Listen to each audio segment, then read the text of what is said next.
Let's solve this circuit problem. So in this particular circuit, you see there are three resistors and three batteries, and the way they are connected, we cannot use a simple Ohm's law to do this. So we do need to use the Kirchhoff's rules for this. So if you're going to do Kirchhoff's rules, first thing we need to do is to assign some currents in the independent branches. And before I do that, let's go ahead and put the plus and minus for the batteries. So for the 6 volt, um, the plus will be on the top, minus will be in the bottom. For the 5 volt, plus is on the top, minus on the bottom. And the 10 volt, plus is on the bottom, minus on the top. Next, we are going to assign the currents. So um, let's say that the current from the 6 volt battery is going to come out. So let's say that's going to be the X. Oops, let me go back. Sorry about that. Let's see. So that's going to be, let's say the current goes here in that direction. We'll call it X. So the current in this branch on the left branch is X. And then on the current on the middle branch, again, we'll assume that it's come out of the battery on the plus side. So as I say, it's going to be going up, and we'll call that Y. And then the current on the other branch, on the right branch, is going to be coming out of the plus side, let's say. So we'll say that's going to be Z there.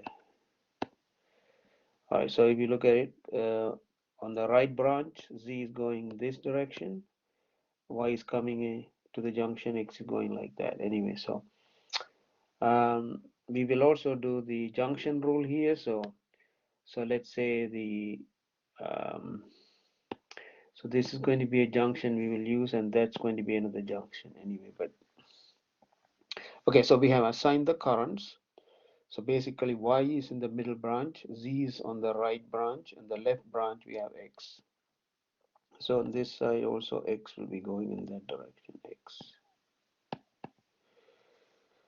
All right, so next we are going to put plus and minus for the potential difference for the resistors. So the 4 ohm, the current is coming um, in this direction. So you see that you look at the current Z. So because of that, we're going to mark a plus over there and minus over there, and the potential difference will be 4Z for that. And then for the 2 ohm resistance, current is going um, in that direction there. So again, we can use plus and minus there. So basically, the current goes from high potential to low potential. So we put plus over here, minus over there, because the current is going clockwise. And the value of the potential will be 2x there. This is 4Z, and then for the 3 ohm resistance, current goes up. So we know this should be plus, that should be minus, and the potential drop will be 3y for that. All right, so now let's apply the junction rule. Also, let me give some names. So let's say this is A, B, C, D, E, and F. So take junction A, we will apply the junction rule. So if you look at junction A, current X is coming, current Y is coming, Z is leaving. So we can write the equation for that. So we can say X plus Y should be equal to Z. So that's our first equation. So the junction rule says whatever current comes should be equal to whatever current leaves. X plus Y equals Z.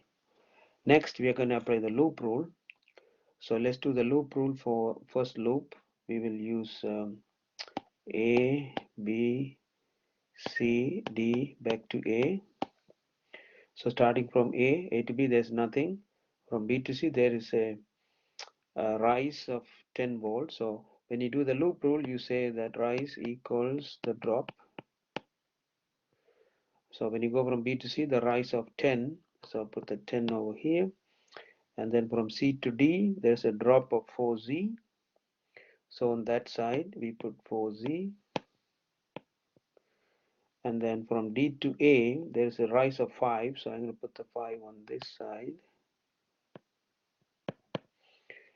and then there is a drop of 3y, so on this side I put 3y.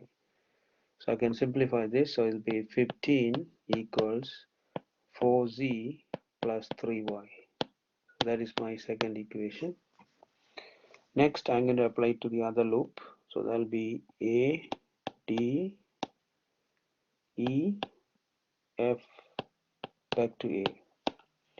So if you do that from A to D in the direction here, so you'll see when you go from A to D, we have a rise of 3y. So on the right side, I'm going to put 3y, and then there's a drop of 5. So I'm going to put it on the 5 side. There's a drop, and then we have a drop of 2x.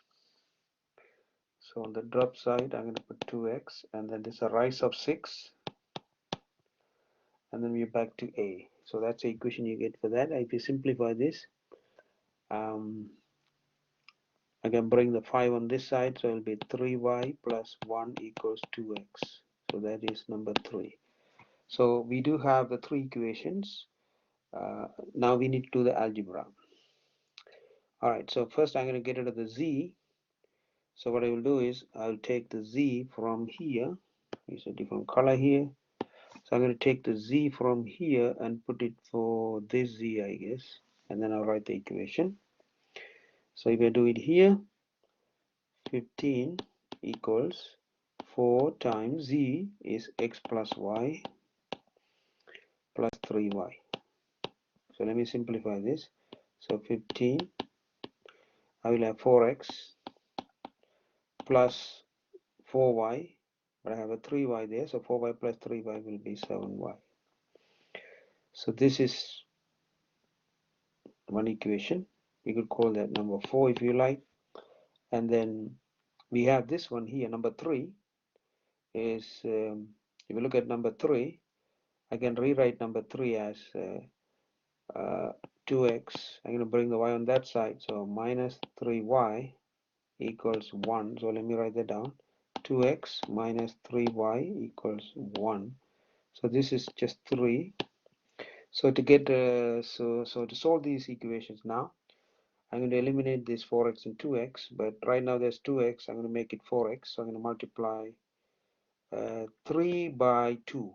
Let's multiply 3 by 2, so I'm going to get 2 equals 4x minus 6y. So I'll call that number 5. And then the 4, I can bring down the 4. I put the 4 there. Or just leave it like that. So now what I will do is I'm going to concentrate on these two now. So basically what I'm going to do now, I'm going to subtract 5 from 4. Or I'm going to do 4 minus 5. Okay. So if you subtract 5 from 4, 15 minus 2 will be 13. 4x and 4x will cancel out. 7 minus 6 will be 13 now, so it will be 13y. So that means y is 1. So the current y is basically 1, so it should be 1 amp anyway. So we just got, so let me put a color here. I got y equals 1 amp. Now, so now we can solve for x. So you can use any one of the equations. So let's use this equation to solve for x. So if you put y equals 1, 1 equals 2x minus 3. So you see that 2x will be 3 come to this side plus or be 4. So x will be just 2. Okay, so we solved x as 2 amp. Next, to find z, we know that z is x plus y. So if you had the x and y, so z will be just 1 plus 2 will be 3 amp. So these are the answers for this particular. So I just did algebra to solve this. So that's the idea behind Kirchhoff's rules and solving the